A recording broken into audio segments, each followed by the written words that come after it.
தமிழ்நாட்டில் இந்த ஆண்டு வெயில் வாட்டி வதைத்து வருகிறது. ஏப்ரல் மாதம் தொடங்கிவிட்டதால் வெளியில் தலை காட்ட முடியாத அளவுக்கு வெயிலின் தாக்கம் இருந்து வருகிறது. இடையிடையே கோடை மழை பெய்தாலும் வெயிலின் தாக்கம் அதிகமாக இருப்பதால் மக்கள் கடும் அவதிக்கு உள்ளாகியுள்ளனர். இதற்கிடையே வட மாவட்டங்களில் மேலும் 4 நாட்களுக்கு வெப்பம் அதிகரிக்கும் என்று வானிலை ஆய்வாளர்கள் கூறியுள்ளனர்.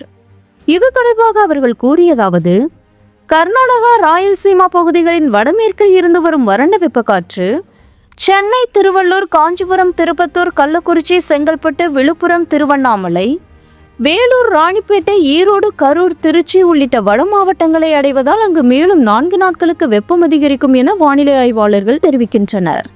இதில் இன்றும் நாளையும் வட மாவட்டங்களில் சில இடங்களில் கடுமையான வெப்பம் பதிவாக வாய்ப்பு இருப்பதாகவும், குறிப்பாக வேலூரில் 105 டிகிரியையும், சென்னை மீனம்பாக்கம் 104 டிகிரியையும் தாண்டி பதிவாக வாய்ப்புள்ளதாகவும் கூறப்படுகிறது.